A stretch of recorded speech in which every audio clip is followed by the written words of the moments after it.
अस्सलाम वालेकुम स्टूडेंट्स, कैसे हैं आप लोग। उम्मीद करती हूँ आप सब खैरियत से होंगे। जैसे कि आप लोगों को पता है कि बाय रबी अव्वल की छुट्टी आ गई और संडे की छुट्टी आ गई, तो उसके बाद आज मैं 2 दिन के बाद अपना लेक्चर नंबर 6 आप लोगों के साथ शेयर करने लगी हूँ। तो स्टूडेंट्स, आज का हमारा टॉपिक भी छोटा सा टॉपिक है और बहुत ही इंटरेस्टिंग, ईजी और बहुत मज़े का टॉपिक है। आपको पढ़ के बहुत मज़ा आएगा इसको। तो हमारा जो टॉपिक है that is about solution, colloidal solution and suspension. ये आपकी बुक में ये जो 3 टर्म्स हैं, सॉल्यूशन है, कोलाइडल सॉल्यूशन है, सस्पेंशन है, बेसिकली आप लोगों ने इसको देखना है और आप लोगों ने ये समझना है कि ये तीनों टर्म्स होती क्या हैं। चलिए हम स्टार्ट करते हैं। सबसे पहले तो आपको पता होना चाहिए कि सॉल्यूशन हम कहते किसको हैं। ठीक है, तो सॉल्यूशन का पहले आप कॉन्सेप्ट समझ लें।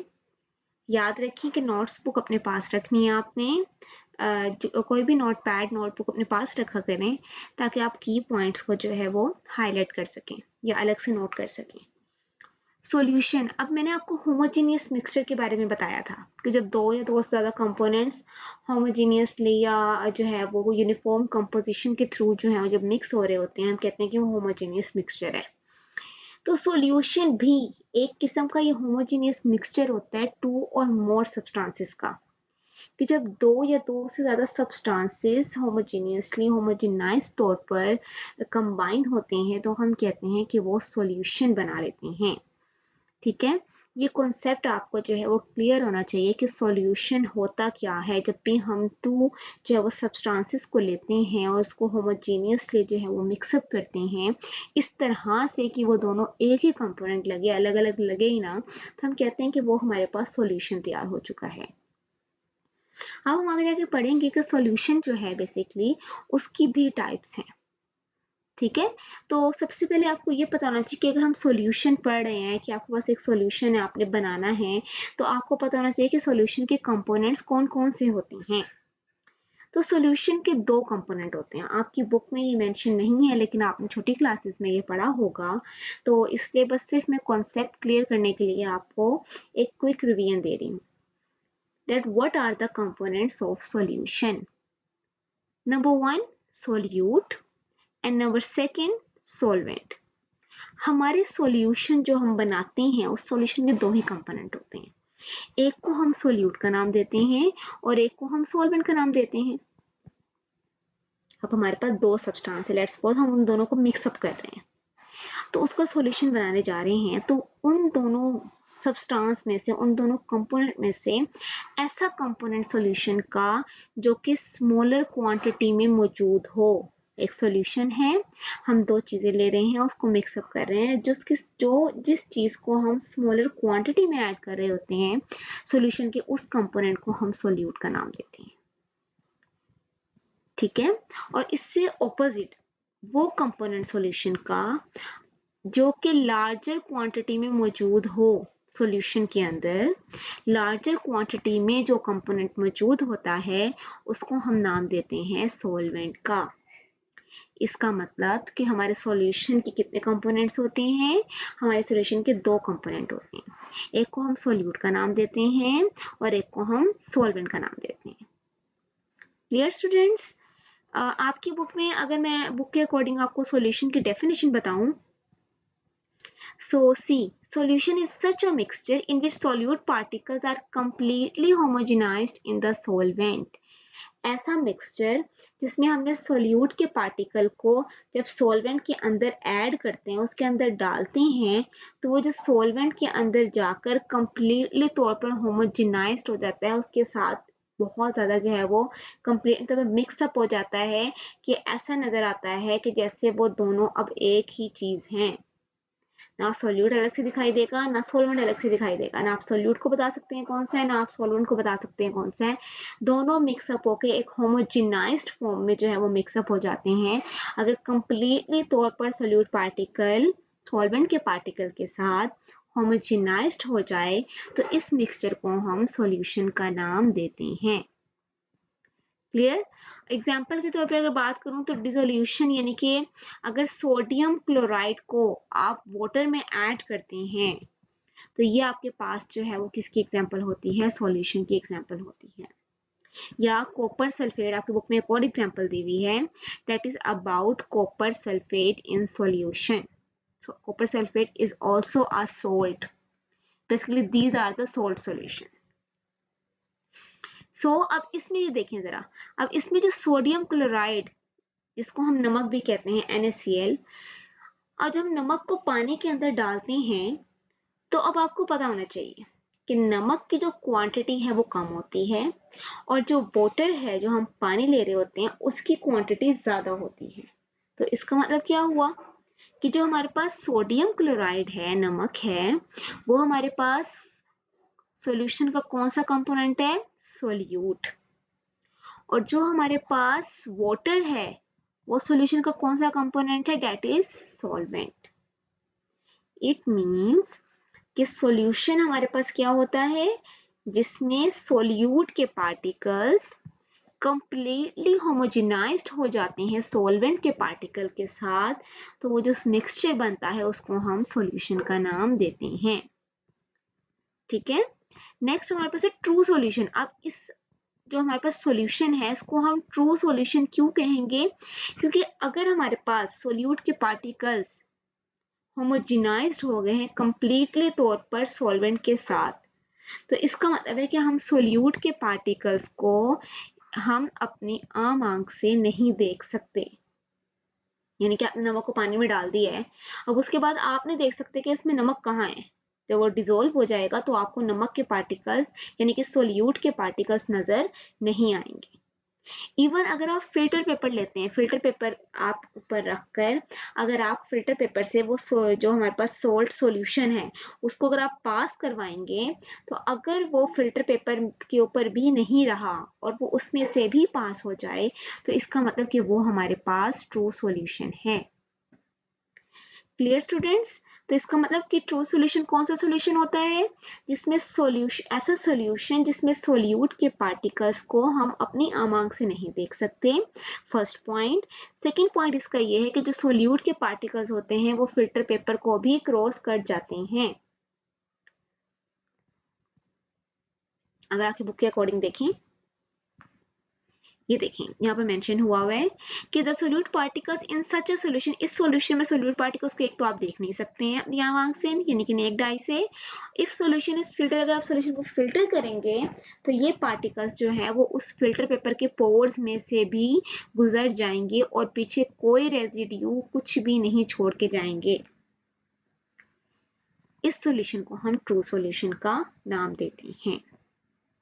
अब ट्रू सॉल्यूशन के बाद यानी कि सॉल्यूशन के बाद हमारे पास आता है कोलाइडल सॉल्यूशन।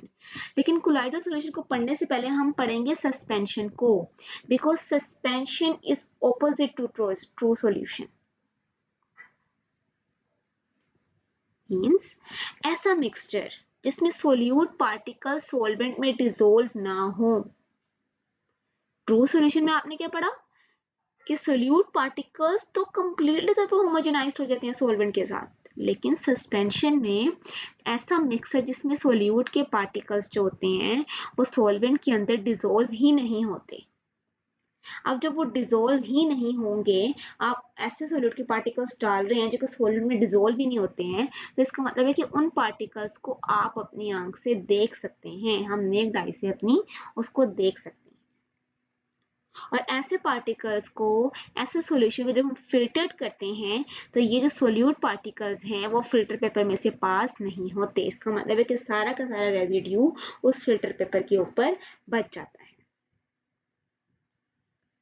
दीज पार्टिकल्स, अगर हम इन जो हमारे पास सोल्यूट पार्टिकल्स हैं जो कि नहीं डिसॉल्व होते हैं, मींस सस्पेंशन, तो आप देखेंगे कि अगर आप कुछ टाइम बाद आप नोट करेंगे कि वो पार्टिकल्स नीचे सेटल डाउन होना स्टार्ट हो जाएंगे। यानी कि आपने वो पार्टिकल्स डाले, उसको शेक किया, लेकिन वो पार्टिकल्स सॉल्वेंट के अंदर डिसॉल्व नहीं हुए, तो कुछ टाइम के बाद वो पार्टिकल्स जो है वो नीचे जो हमारे पास सॉल्वेंट है या कोई भी कंटेनर है उसमें नीचे सेटल डाउन होना स्टार्ट हो जाएंगे, क्योंकि वो मिक्सअप ही नहीं हुए। अगर हम इसकी एग्जाम्पल देखें तो इसकी एग्जाम्पल है mixture of chalk in water. अगर आप चॉक को जो है उसके पीसेस करके अगर आप उसको जो है वो यानी कि मैश करके चॉक को अगर आप पानी के अंदर डालते हैं तो आप देखेंगे कि चॉक के पार्टिकल्स जो हैं वो पानी के अंदर डिजोल्व नहीं होंगे, वो नीचे सेटल डाउन होना स्टार्ट हो जाएंगे।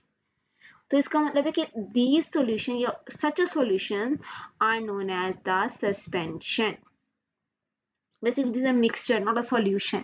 इसको हम solution का नाम नहीं दे सकते, it is opposite to solution. Last हमारे पास है that is colloidal solution. What is colloidal solution? ज्यादा डिफरेंस नहीं है ट्रू सॉल्यूशन और colloidal solution में। इस सॉल्यूशन में भी जो है वो सोल्यूट पार्टिकल्स जो होते हैं वो सॉल्वेंट में हम ऐड करते हैं, लेकिन ऐसा सॉल्यूशन जिसमें solute particles are not homogenised with solvent.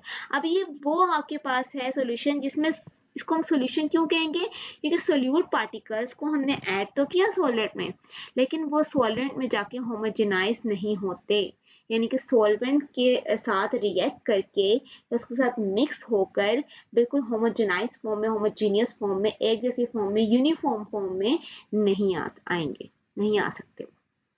तो ऐसा सॉल्यूशन जो है हमारे पास वो कोलाइडल सॉल्यूशन कहलाता है।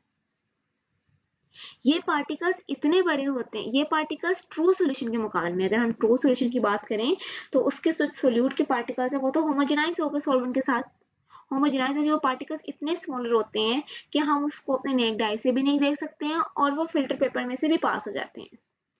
सेम एज इट इज इसके पार्टिकल्स ट्रू सॉल्यूशन की निस्बत तो बिग होते हैं, बड़े होते हैं, लेकिन इतने बड़े नहीं होते कि हम उसको जो है वो अपने नेक्ड आई से देख सकें, और ना ही वो इतने बड़े होते हैं कि वो पार्टिकल्स जो हैं वो फिल्टर पेपर में से पास हो सके।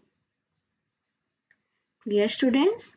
इसकी अगर हम एग्जांपल देखें तो वो एग्जांपल हमारे पास होती है स्टार्च का सॉल्यूशन अगर हम लें, या वाइट ऑफ जो एग होता है वो हमारे पास जो है, these are the example of colloidal solution. So I hope कि आप लोगों को सॉल्यूशन का, कोलाइडल सॉल्यूशन का और सस्पेंशन का जो पॉइंट है, जो कॉन्सेप्ट है वो आपको क्लियर हुआ होगा। सेम मैं आपको कहती हूँ, रोज हर लेक्चर में कहती हूँ मैं आपको कि अगर आपको कोई पॉइंट क्लियर नहीं हो रहा है या आप कोई पॉइंट ऐसा है जो आपको समझ में नहीं आता है या कोई कॉन्सेप्ट क्लियर नहीं हो पा रहा है तो आप कमेंट सेक्शन में मुझसे उससे रिलेटेड कोई भी क्वेश्चन कर सकते हैं। मैं अपने नेक्स्ट लेक्चर में आप लोगों को उसका आंसर लाजमी दूंगी। अगर आप लोग मेरे जो है वो इस लेक्चर को देख रहे हैं, इसको सुन रहे हैं, और अगर आपने अभी तक मेरा चैनल सब्सक्राइब नहीं किया है तो जाके चैनल सब्सक्राइब करें और डेली बेस पर लेक्चर को रिसीव करें।